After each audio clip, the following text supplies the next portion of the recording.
a little teaser of what is to come on today's show. Should the Browns sign another player in NFL free agency? Do you like the current roster, or would you like to see Barry go out and bring someone else in for OTAs and going into training camp? Give me a Y for yes or an N for no to start today's show.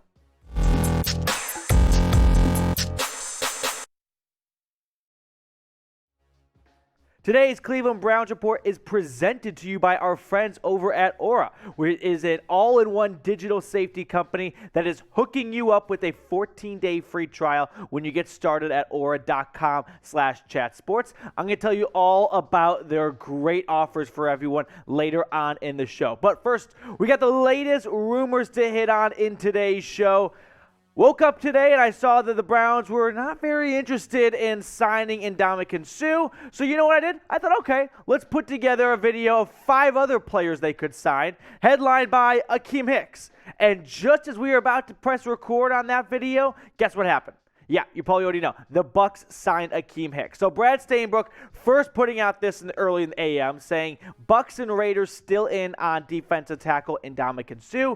Talks are ongoing with Las Vegas while Tampa Bay will let all the options die down first. Well, wink, wink, Tampa, they're probably not getting Suh anymore after signing Hicks. But the Browns have backed off. That last little sentence, that's the biggest takeaway right there. So here's what Adam Schefter tweeted out not long ago regarding Akeem Hicks. I know this has been a name we've all been kind of watching a little bit.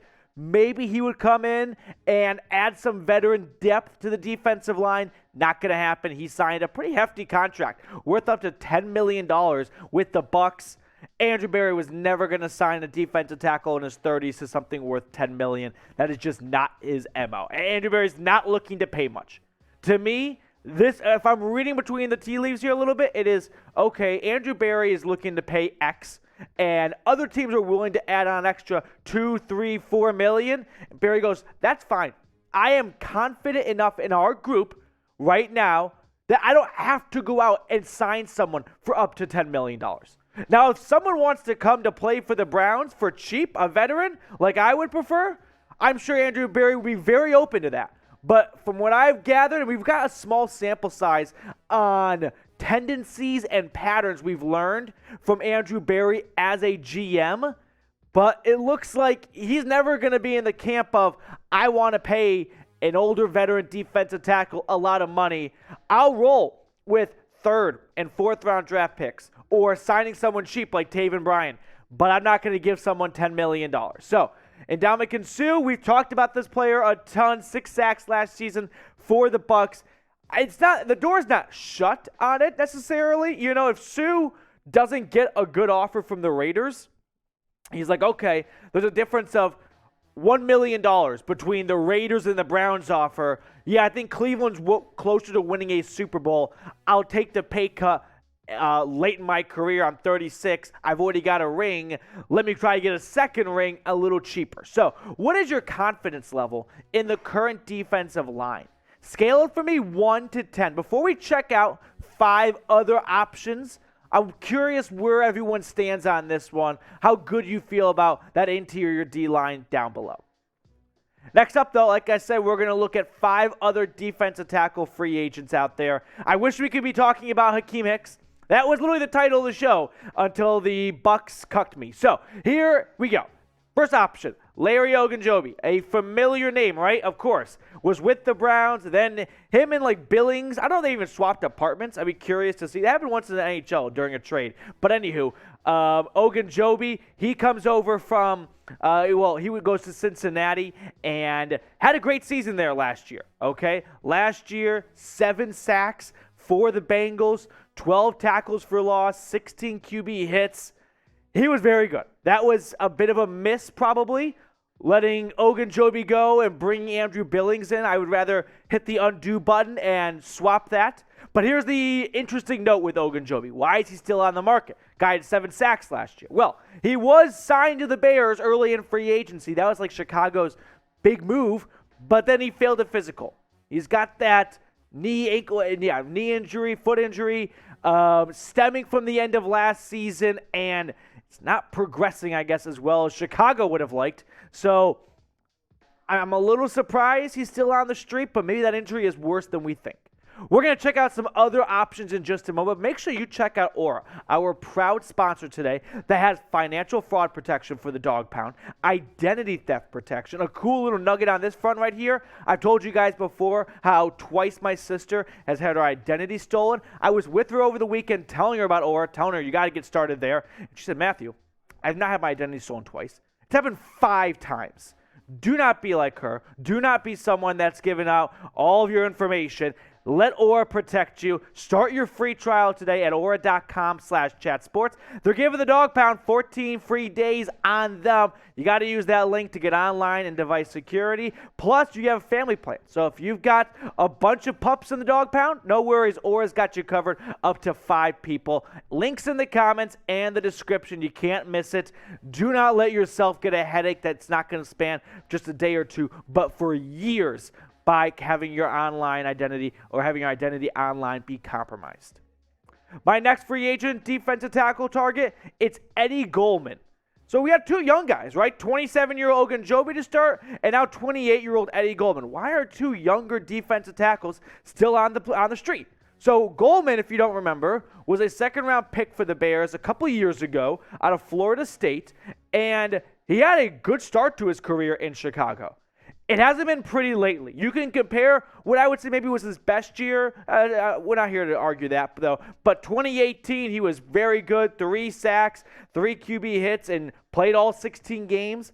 Last 3 seasons, after sitting out 2020, he has outdone himself in fewer games back in 2018. The Bears released him earlier this offseason, but when you're 28 and you've shown how high of a ceiling you can reach, it's worth mentioning at least, but there is some questions about, honestly, how much he loves football. So that's definitely a red flag right there.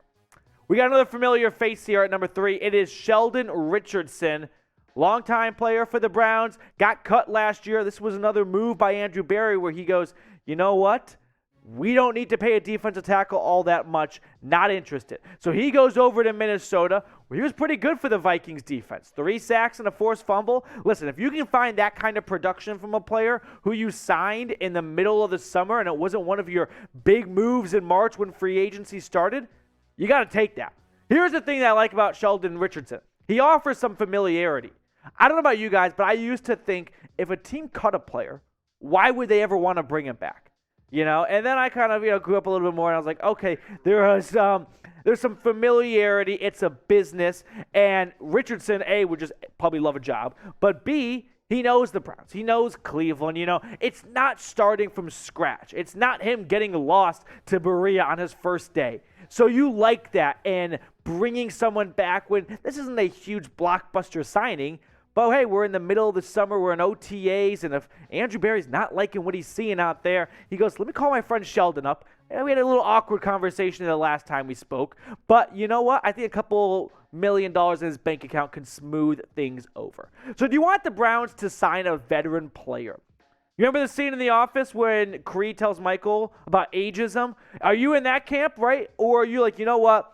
I'm okay with going out and signing someone who's a little older the 30-year mark, not a problem. Sign, put an S, pass, put a P. Or you can just bring back Malik McDowell. This is a fun story right here. The 25-year-old who made his NFL debut, keep in mind, with the Browns this past season, where he had 3 sacks and 33 tackles in 15 games for Cleveland. The 2nd-round pick for the Seattle Seahawks a couple years ago, never was able to get onto the field between off-the-field issues and injuries, getting cut and just getting in front of himself or getting in his own way one too many times. He was given a 3rd chance with the Browns, and I thought he made the most of it. Now, unfortunately, he was arrested in January, if you don't remember, for public exposure in Florida. I would watch for this to be a July signing. When Andrew Berry goes, okay, maybe we can find a busy news day and just sneak this in there. But this is going to have some character concerns around it, and understandably so. And Andrew Berry, I don't know. Right, yeah. Producer Jeremy in my ear right now going, he is banned from Chuck E. Cheese's in the tri-state area. So here's what I'm thinking Andrew Berry's probably biggest fear is he doesn't want to gain a reputation of bringing on one too many players with character concerns. He's already got a lot of heat for Deshaun Watson. Is Malik McDowell really worth it? If he is, then he'll stomach it and make it happen for the better of the team. Now, before we check out some other free agent targets, help us out. We are on the road to 10,000 subscribers. I greatly appreciate all of you that have already hit that big red button. But if you haven't, make sure you do, because we're trying to close in before training camp opens up. Subscribe if you're looking for free Browns coverage all offseason long. My final free agent out there is Linval Joseph. Longtime Minnesota Viking. Started with the Giants, then goes to Minnesota. That's where he got, famous, we'll say. And then he's been with the Chargers the last 2 seasons. And last year, look at that big smile on his face. He's like, this is fun. We're having fun today. Well, I know the stats don't look all that impressive. 3 tackles for loss and 1 sack. But remember, there are some defensive tackles out there that make a lot of plays outside the stat sheet. That's who Joseph is as a player. In fact, if you look at his PFF grades, they're pretty impressive for someone who is above 30. He ranked 44 out of 109. That's like the highest, by the way, of anyone we looked at today. 63.1 overall. Not so great against the run, but he helped out in the pass department. PFF's a good metric sometimes. It's a good, we'll say, measuring stick for players who play in the trenches. I think OTAs and mandatory minicamp will be very telling of where Andrew Berry stands with this front with that front 4. If he's out there and he's standing with his athletic shorts and that polo on, that athletic t-shirt with Stefanski, and he goes, all right, Winfrey's just a rookie. He's looking good. Diogiai is not coming as long as we would have liked. Elliott also not coming along as much as we would have liked. Taven Bryan looks like, well, what he was, a first-round draft bust. Maybe he wants to pick up the phone and call an agent from one of these 5 players, whether it's bringing back Ogunjobi, who had that failed physical earlier this offseason, Eddie Goldman, who's had some great years in Chicago, but it's kind of fallen off lately. And then you get some veteran players like Richardson or Joseph, or someone who I thought exceeded a lot of people's expectations. How about that? Malik McDowell last year for the Browns. Who do you want to sign? Is it one of those 5 guys we talked about on the show, or do you want to go a different direction? Is there someone else on the street who you are a fan of? Let me know down below in the comment section. And make sure you follow me on Twitter at Matthew Petey. I've got the link to my Twitter in the comments and the description. Shoot me a follow. We'll follow you back. DM me you came from this video, and we'll talk Brownies in the NFL over on the Bird app. That's going to do it for us on today's show. I greatly appreciate all of you that clicked onto it, and I'll see you later with more Browns news and rumors.